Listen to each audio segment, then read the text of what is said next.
7 de noviembre del 2019. ¿Qué tal? Muy buenos días, bienvenidos a su programa Contacto Directo. Empecemos revisando quiénes son hoy nuestros invitados. Nos acompañará María Paula Romo, la ministra de Gobierno. El vandalismo y la violencia que merecieron la repulsa ciudadana y empañaron la protesta social son actos delictivos que deben ser investigados y sancionados por la función judicial. ¿Cuál es el límite de los derechos humanos de los vándalos? ¿Cuál es el límite de la fuerza pública? Un gobierno que descriminalizó la protesta social ahora la criminaliza. Lo vamos a analizar. También estará con nosotros Leonidas Issa, el presidente del movimiento indígena y campesino de Cotopaxi. Los vándalos infiltrados en la movilización indígena deben ser identificados por la dirigencia. Debe continuar el diálogo que puso fin al vandalismo, al diálogo con los dirigentes indígenas sobre otros temas, además de la focalización del subsidio a la gasolina y el diésel. Lo analizamos.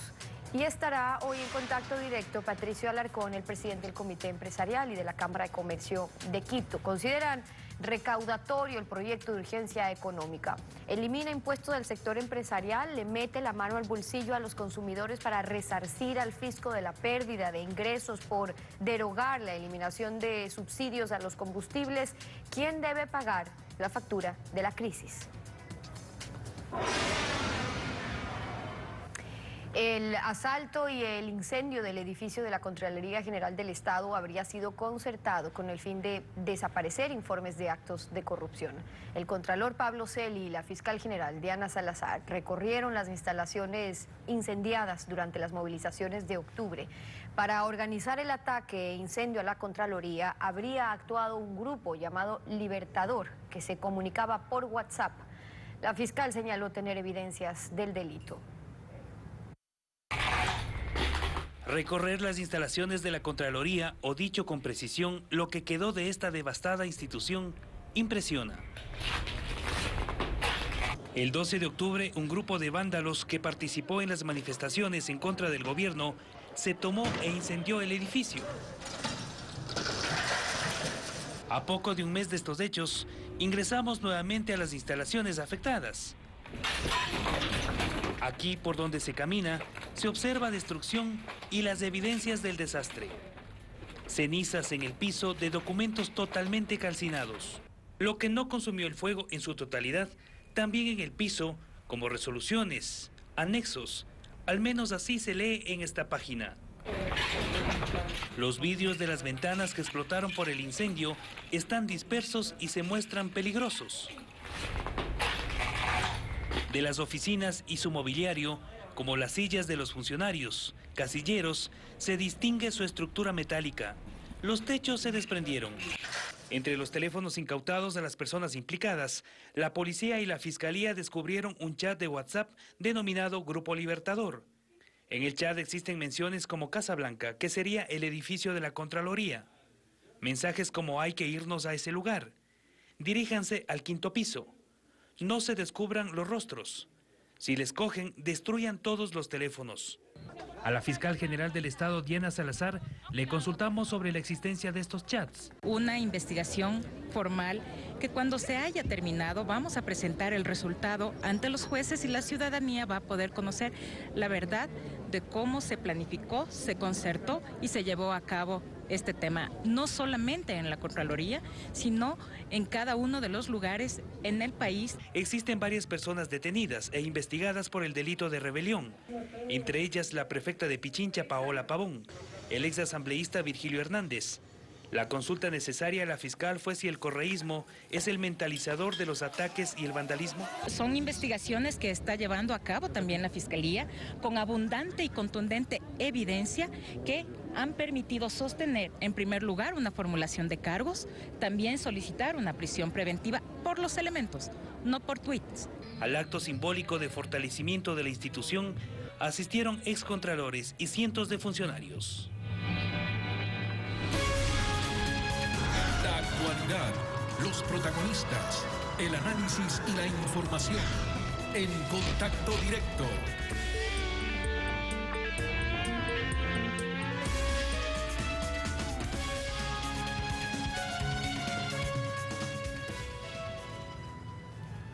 ¿Qué tal, Alfredo? Buenos días, ¿cómo te va? Muy bien, Estefi, buenos días, buen día a todos.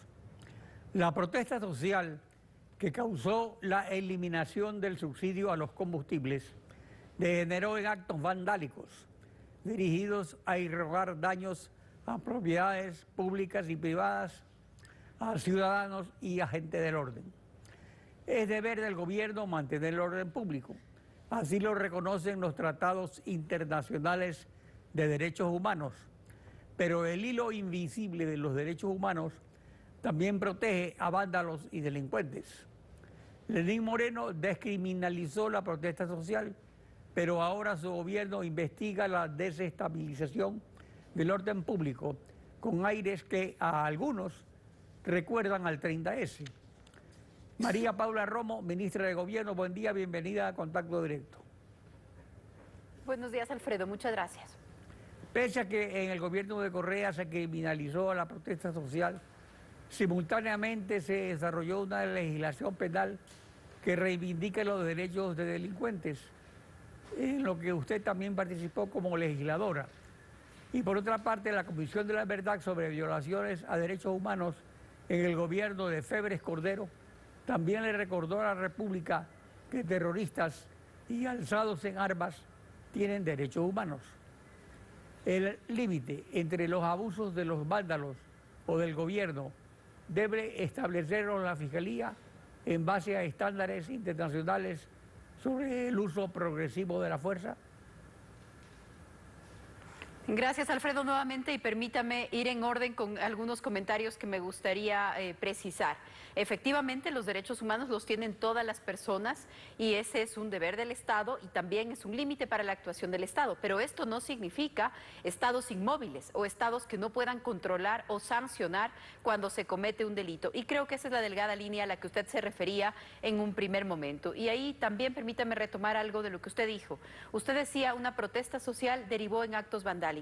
Nosotros no creemos eso, creemos que por un lado hubo algunos sectores que planteaban unas demandas sociales, que planteaban una insatisfacción con decisiones o con su realidad, pero por otro lado hubo sectores vandálicos, violentos, organizados, que tenían otro propósito, que estaban esperando la oportunidad.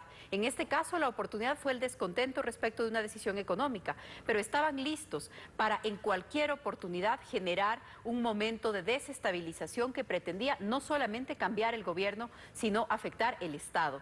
La quema de la Contraloría es una de esas señales porque desde nuestra hipótesis, los sectores que están detrás de esta violencia organizada o uno de los sectores que está detrás de esta violencia organizada, concertada, dirigida, precisamente tiene como objetivo la impunidad de sí mismos o de sus líderes y los casos judiciales que en este momento se encuentran analizados. Entonces, respetar los derechos humanos no es de ninguna manera incompatible con que cada persona se haga responsable por sus actos, que eso es exactamente lo que nosotros esperamos. La Comisión Interamericana de Derechos Humanos sobre los estándares internacionales respecto al uso progresivo de la fuerza señala que armas no letales como gases lacrimógenos y balas de goma son a veces utilizados para hacer daño por la desesperación de los agentes del orden, disparando a la cabeza de manera deliberada. En este caso, la fuerza pública insiste en que no utilizó armas letales y así lo han corroborado las autoridades del gobierno. Pero 11 personas perdieron un ojo cada una e indican que las bombas de gas lacrimógeno eran disparadas a la altura de los ojos. ¿Ya se investigó? ¿Ya se identificó a los responsables? Primero me gustaría decir que un arma no letal, incluso una piedra, un adoquín, que no es un arma, ni letal ni no letal, puede producir letalidad. Es decir, cualquier cosa usada de tal manera que haga daño puede provocar incluso que una persona pierda la vida. Entonces, hay un tema sobre los resultados, pero hay un tema sobre la intencionalidad. ¿Cuál es la instrucción que tenía la fuerza pública? Actuar de manera disuasiva para controlar el orden público. Esa es la instrucción y esa es la orden operativa de la Policía Nacional para contrastar, para contrarrestar, para controlar lo que vivimos en el país, que fue mucho más que un tema de orden público y esa también es parte de la discusión. Hay 2 personas en la Policía Nacional que también han perdido un ojo y eso no quiere decir que los policías se disparaban bombas lacrimógenas entre sí, sino que en un momento de violencia y de enfrentamiento, y por ejemplo, al arrojar bombas lacrimógenas, las personas que están en primera fila se exponen a ese gravísimo y lamentable riesgo al que incluso se exponen los policías. 2 policías han perdido un ojo, 12 policías han tenido una afectación severa de la vista, 16 tienen fracturas expuestas en algún lugar de su cuerpo, y así podríamos seguir con la lista de los 438 policías heridos de distinta gravedad, y eso es parte de lo que los ciudadanos ecuatorianos, todos, porque los policías, los manifestantes, todos quienes están en una primera línea de un combate tan violento como este, en donde se usaron explosivos caseros, voladores con tubos de PVC para ser convertidos en proyectiles, piedras, palos, hierros calientes, llevaban el hierro caliente y al mismo tiempo el fogón para calentarlo, para con eso perforar los cascos de protección de los policías. Un enfrentamiento que fue muy violento, que no debe repetirse, pero que en cualquier caso va a ser investigado, espero yo, de lado y lado. Desde el punto de vista de la Policía Nacional, ya se ha dispuesto una investigación general desde Inspectoría. Tuvimos 50.000 policías actuando durante 12 días y queremos valorar cuál fue esa actuación para aprender lecciones, y si es que hay algún caso excepcional de excesos, tendrá que ser sancionado. Esperamos que así también sea para quienes cometieron delitos, para quienes secuestraron policías, para quienes incendiaron edificios públicos, y no solamente públicos, también hay personas, ciudadanos que perdieron su vida porque los manifestantes incendiaron sus casas. Hay un gravísimo caso en Quito en donde murió una mujer y su hija, precisamente calcinadas como resultado de un incendio provocado por los manifestantes. Hay mucho todavía que aclarar y por eso el papel de la justicia va a ser tan importante. La Comisión Interamericana de Derechos Humanos, con gobiernos autoritarios o dictaduras, es desconocida e impedida de actuar, y los sanciona años después, declarando a sus abusos crímenes de Estado. Esta es una frase muy bonita, pero tiene un contenido realmente que repugna a la lógica, pues la sociedad ofendida por los abusos de la tiranía debe pagar una indemnización a las víctimas. La Comisión Interamericana en este caso ya vino a investigar al Ecuador. ¿Qué puede hacer la diferencia entre manifestantes y vándalos? ¿El dolo? ¿La intención de causar daño, como se lo prueba? Hay algunas aseveraciones ahí. Efectivamente, hay una responsabilidad distinta entre el Estado y las personas. Y el gobierno del Ecuador, porque es el gobierno ecuatoriano, luego de que muchos años el gobierno estuvo cerrado a estas posibilidades, a hablar con los organismos internacionales, a invitarles incluso para que vengan al país a constatar la realidad. El gobierno ha tenido una posición de apertura para que cualquier organismo internacional pueda valorar lo que aquí ha sucedido, y nosotros somos los primeros interesados. Así como estuvo aquí la semana pasada y hoy está por un tema de sucesiones el Sistema Interamericano de Derechos Humanos, también estuvo la OEA, también estuvo el secretario Almagro, también nos visitaron 15 ministros de Seguridad de las Américas que respaldaron no solamente la actuación que hemos tenido, sino también expresaron su preocupación por un tema de violencia regional. ¿Cuál es la diferencia entre responsabilidades, Alfredo? La responsabilidad penal es personal. La responsabilidad penal nos exige que cada persona tenga que el sistema de justicia probar su participación en un asunto delictivo. Y usted, al empezar esta entrevista y al presentarla en el programa, se hablaba del tema de la criminalización de la protesta. Yo quiero también dejar eso muy claro. Este gobierno no criminaliza la protesta, este gobierno no persigue a personas por lo que piensan. Aquí lo que estamos pidiendo es que se esclarezca si lo que han hecho constituye o no constituye un delito. ¿Cuál es la diferencia, por ejemplo, en criminalizar la protesta? Tuvimos muchísimos detenidos durante 12 días, 1.200, una cifra que superó los 1.200 detenidos. Habría sido muy grave tomar a todos y a todos, pretender sancionarlos por terrorismo, por sabotaje, por rebelión, por magnicidio, de manera masiva. Esto no sucedió así. Entiendo yo que los únicos casos que en este momento se están procesando como terrorismo son de las personas que fueron encontradas quemando la Contraloría. Eso significa 34 o 35 personas de 1.200 personas.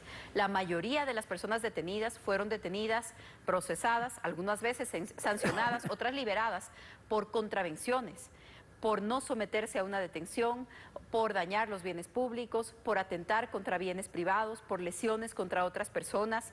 Entonces, creo que también para marcar esa línea, esa línea que puede ser delgada, pero que en este caso es muy clara.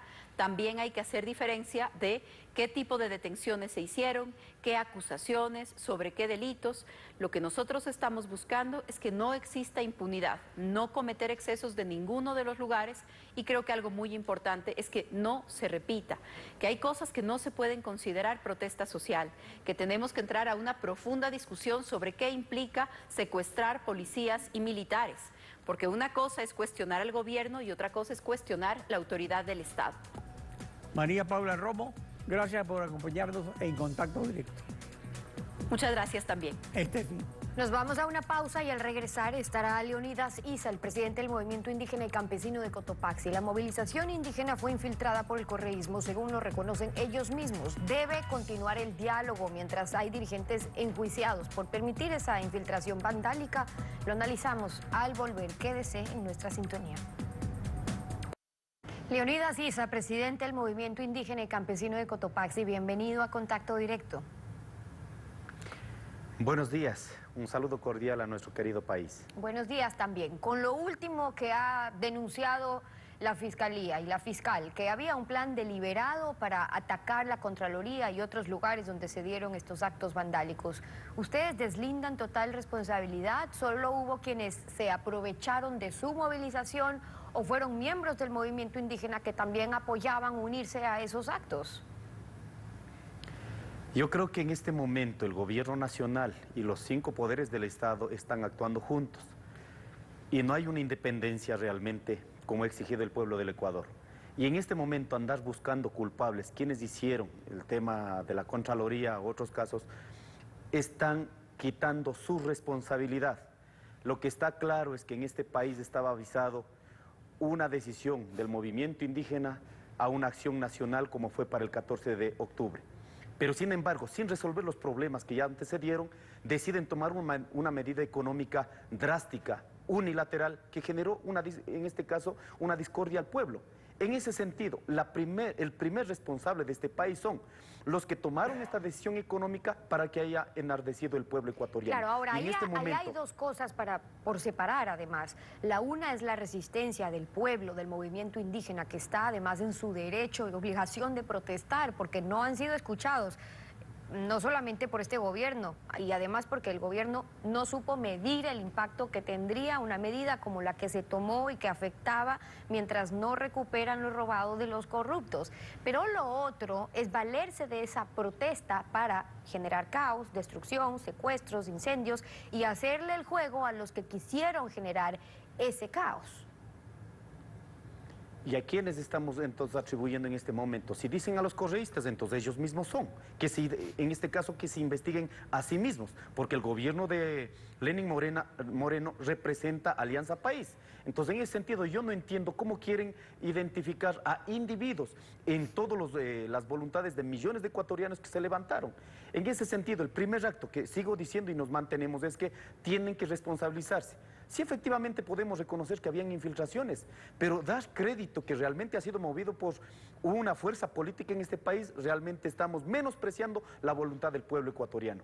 En consecuencia, nuestra decisión es: abstengan a las consecuencias, porque fue sus decisiones equivocadas unilaterales la que permitió, en este caso, levantar al pueblo ecuatoriano. Y esa ha sido la posición del movimiento indígena. Ahora, sobre qué pasó, una cosa es sobre la protesta y la resistencia de las bases del movimiento, y luego qué pasaba con la dirigencia, porque ese día propusieron en la Casa de la Cultura crear un parlamento de los pueblos, le pidieron a las Fuerzas Armadas que le quiten el apoyo al presidente. Por eso es que Lourdes Tibán decía que los indígenas jamás han actuado con ese vandalismo, que de hecho la vida de ella estuvo en peligro porque el correísmo se había tomado parte de este levantamiento. Escuchemos algo más de lo que ella dijo.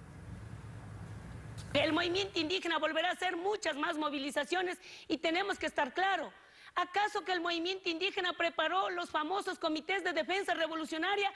Ellos activaron, el correísmo trabajó en los 10 años, gente en cada barrio. ¿Cómo se supone que en la avenida La Prensa, en el antiguo aeropuerto, hubo vandalismo? ¿Creen ustedes que el movimiento indígena se trasladó a todos los sectores periféricos de la capital de la República? ¿Creen ustedes que el movimiento indígena vino con ese pensamiento de destruir Quito? No. tampoco vino para quemar la Contraloría, vino por el decreto. Pero el movimiento indígena siempre luchará por la paz y seremos pacíficos. A los infiltrados, nunca más en el movimiento indígena. Pero decía que hay dos bandos al interior de la CONAIE, unos que se apoyan al correísmo, otros que no. ¿Es cierto cómo está la CONAIE, cómo están los movimientos indígenas y también su dirigencia? Mire, es la palabra del pueblo que se levantó frente a la palabra de algunos políticos que se aprovecharon también. Lo que estaba claro es que no querían representaciones políticas en esta movilización, porque el pueblo ecuatoriano está cansado, en este caso, de las acciones que han ido tomando equivocadas frente al pueblo ecuatoriano. En consecuencia, en este momento, sigo diciendo, no se puede atribuir a la fuerza del pueblo que ha sido movida por el correísmo. Por ello decimos, si ha habido infiltración, sí, pero entonces respóndanse entre sí mismos, porque quienes han estado gobernando en este momento es la consecución del correísmo y representa a Lenín Moreno a esa tendencia en este momento. De esos días acá, más allá de las investigaciones que se estén llevando a cabo, lo importante es el diálogo y los resultados. En cuanto a la propuesta económica que plantea el gobierno, en su proforma, de hecho, ya contempla que los subsidios, ustedes proponen más bien el plan alternativo, que los subsidios se mantengan hasta que se definan criterios de justicia y de equidad, así lo han dicho textualmente, pero el gobierno está contemplando ya en la proforma del próximo año 600 millones de dólares por subsidios, es decir, por la focalización. ¿Han llegado a algún acuerdo en ese sentido? ¿En qué han avanzado las conversaciones en esa línea? Mire, no hay ninguna respuesta en este momento, no hay ningún acuerdo. Nosotros habíamos pedido 3 cuestiones después de la primera reunión que tuvimos para avanzar en la mesa de diálogo. 1, se debe integrar a otros sectores sociales, a otros sectores económicos, y no puede dejar bajo responsabilidad el movimiento indígena, cuando esa es tarea del gobierno nacional. Y por ello habíamos pedido a la Comisión Interventora, la ONU y la Conferencia Episcopal Ecuatoriana sobre estas 3 preocupaciones. Segundo tema, habíamos dicho, no se puede discutir en 48 horas, necesitamos un tiempo prudencial para efectivamente revisar en base a los indicadores de información, documentación y poder pasarla. Y la tercera cuestión, habíamos sido absolutamente claros, no podemos sentar en la mesa de diálogo teniendo procesos abiertos, y no se puede sentar en una mesa de diálogo únicamente para ver el decreto sobre el tema de subsidios, cuando se tiene que revisar es toda la macroeconomía, toda la microeconomía, para a partir Pero entonces, de ello, para partir de eso, mientras haya líderes de manera objetiva, poder decidir en el país. Para partir de eso, mientras haya líderes que estén siendo enjuiciados o investigados, no hay diálogo de su parte. No, nosotros hemos dicho, en estas condiciones hemos puesto nuestra predisposición del diálogo. Okay. Y aquí quiero dejar también claro, imagínense, el día que convocó, en este caso la Conferencia Episcopal Ecuatoriana y las Naciones Unidas, el gobierno nacional, rompiendo ese acuerdo que habíamos tenido el 13, de mantener dentro de esta comisión, él convoca de manera unilateral a otros sectores sociales y quiere hacer quedar mal al pueblo ecuatoriano diciendo que nosotros estamos mintiendo al país, cuando efectivamente hay una comisión interventora la que hemos garantizado en la mesa y discutir los temas centrales en el país. Y quiero aclarar un tema más aquí en el Ecuador.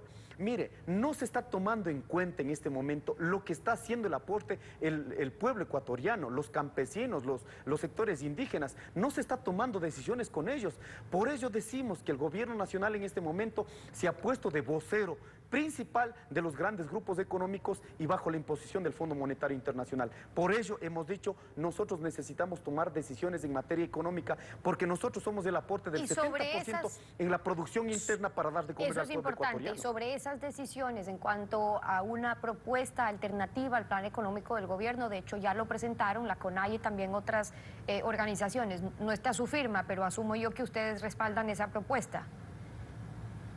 Bueno, nosotros respondemos a una línea, respetando a los dirigentes nacionales. Yo soy parte del movimiento indígena del Ecuador, que es la CONAIE, entonces en la firma de nuestros dirigentes nacionales estamos nosotros. Allí sostienen que los impuestos constituyen en Ecuador un 14% del PIB, pero 7% son impuestos indirectos, IVA, ICE, que los pagan todos por igual, y que en cambio el impuesto a la renta, donde están los grandes contribuyentes, representa el 4%. Entonces están planteando 3 cosas. 1, incrementar al 4% la meta de recaudación de impuesto a la renta a 270 grupos económicos que pagaron 2.2% en relación a los ingresos. 2, poner un impuesto del 1% a los activos de esos 270 grupos económicos y además otro impuesto del 5% al patrimonio de esos grupos. En esa línea, dentro de las propuestas ya concretas que ustedes han planteado, ¿lo ven como una propuesta de alternativa en cuanto a reformas tributarias, pero queda en decisión evidentemente del gobierno si acoge o no aquellos planteamientos? ¿Cuál va a ser la posición de los movimientos de la dirigencia indígena con la propuesta que ya han presentado ustedes en cuanto a lo que se pueda acoger y lo que no? Mire, esta propuesta que hemos presentado al pueblo ecuatoriano y al gobierno nacional es en base a un análisis real. No es posible que los 270 grupos económicos tienen ingresos más de 60.000 millones de dólares, eso significa el 60% del PIB del Ecuador, no se esté en este momento garantizando ni siquiera el porcentaje que determina la ley. Algunos en promedio evaden impuestos. Por ejemplo, el grupo Pronaca, grupo El Juri, no sobrepasan de 1.2%. Entonces, no hemos dicho incrementar. Lo que se dice es que hay que garantizar la capacidad del DSRI para que se pueda recaudar de manera legal.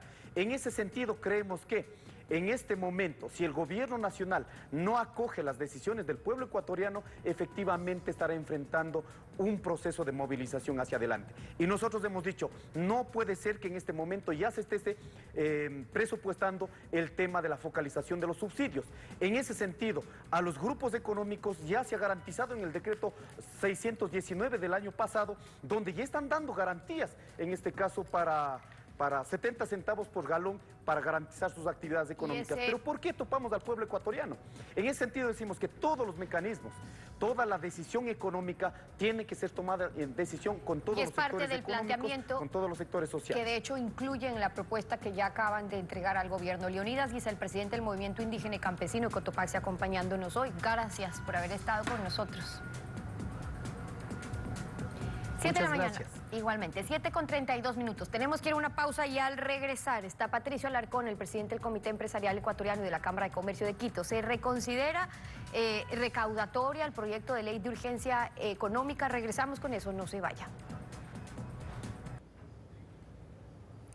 El proyecto de ley de urgencia económica busca recuperar con perdigones tributarios al ciudadano consumidor lo que iba a rendir la supresión del subsidio a la gasolina y el diésel, mientras por otro lado suprime impuestos al sector productivo. Patricio Alarcón, presidente del Comité Empresarial, buen día, bienvenido a Contacto Directo. Buenos días, Alfredo, un cordial saludo a la audiencia de Contacto Directo. Usted califica de recaudatorio el proyecto urgente. ¿Qué propone al respecto? ¿Es mejor suprimir el subsidio? Mire, yo lo que siempre he sostenido es que se debe trabajar en la focalización de los subsidios. El gobierno ha tenido 2 años para buscar la tecnología adecuada para beneficiar solamente a quien necesita el subsidio. Ciertamente el proyecto está buscando recaudar alrededor de 730 millones de dólares y puede ser más. Sin embargo, en una época cuando tenemos que mejorar la competitividad del sector productivo, tenemos que generar más ventas, tenemos que generar más consumo, tenemos que generar más exportaciones, no es lo más prudente cargarle específicamente al sector productivo y a personas naturales 730 millones de dólares, cuando en este país lo que debemos buscar es vender más. Además, la ley, aparte de ser recaudatoria, sí tiene buenos aspectos. La eliminación del anticipo del impuesto a la renta, el RICE para empresas que facturan hasta $25.000 al mes, se eliminan retenciones a una gran cantidad de contribuyentes, pero en general lo que busca esta ley es recuperar 730 millones de dólares. ¿Y a quién se le va a pedir que haga este aporte? Al sector productivo. ¿Cuál es el problema del sector productivo en este momento? Que ha dejado de vender. La economía decrece, la mayoría de sectores decrecen. Lo que necesitamos en este momento es buscar alternativas para vender más, Alfredo. Una alternativa la presenta la CONAIE y las organizaciones sociales. Proponen impuestos a los grandes contribuyentes que facturan sobre el 60% del Producto Interno Bruto, según el SRI, y proponen aliviar el bolsillo de los consumidores bajando 2 puntos del IVA para que aumenten las ventas. Sin embargo, pues con estas medidas se mantiene el subsidio a los combustibles y igualmente pues se mantienen todo lo demás que está propuesto en el decreto. ¿En qué no estaría de acuerdo con esta propuesta? Mire, lo que plantea la CONAI fue un plan de gobierno de Rafael Correa del 2007, es decir, seguir cobrando impuestos a los que más ventas están generando, a los que más empleos están generando en el país. Usted no puede seguir castigando al grande, porque el grande finalmente termina encadenando, termina comprándole al chico, termina moviendo la economía. Usted lo que tiene que hacer es darle facilidades pues al empresario para que siga contratando. Lo de la CONAI básicamente es un proyecto estatista y mire, eso no va a solucionar nada porque lo que sucede en este país es que pocas empresas, me parece que alrededor del 4% de las empresas pagan el 85% de los impuestos. En este país hay que buscar otras alternativas, Alfredo. Mire lo que está sucediendo. Mantenemos una producción y según el presupuesto general del Estado del próximo año se mantiene una producción de 533,000 barriles diarios de petróleo. El sector petrolero sigue en coma, Alfredo.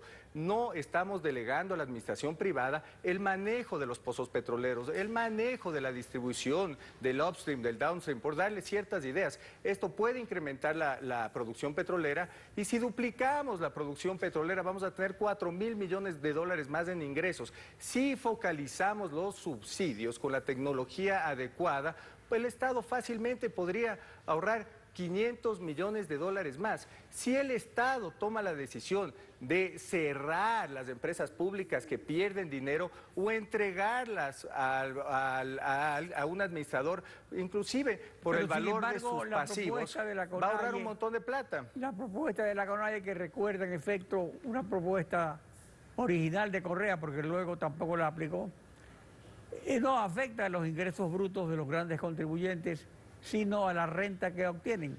En cambio, el proyecto urgente afecta a los ingresos brutos de las personas naturales en relación de dependencia y de los profesionales en libre ejercicio, que no podrán descontar de sus ingresos los gastos en salud, educación y seguridad. Debe modificarse el proyecto urgente que impone un tributo al ingreso y no a la renta de las personas naturales. Mire, no estoy de acuerdo ni con el proyecto que plantea la CONAIE, pero tampoco estoy de acuerdo en algunas propuestas en cuanto a la reforma tributaria. Mire, usted no puede eliminar el crédito tributario que usted estaba generando para el ISD para las empresas que importaban insumos, materias primas y bienes de capital. Le está quitando 250 millones de dólares al sector productivo.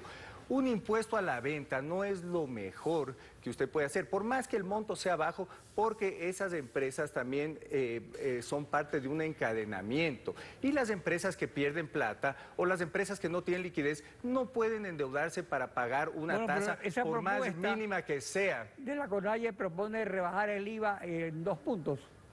¿Le parece acertado? Mire, en este momento yo no creo que sería acertado tampoco bajar el IVA.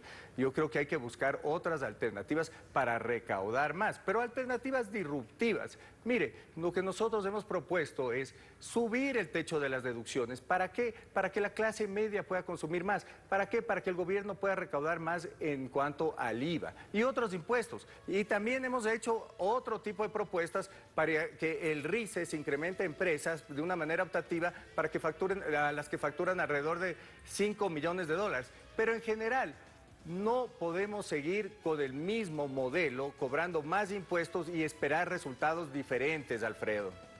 Patricio Alarcón, presidente del Comité Empresarial, gracias por participar en Contacto Directo.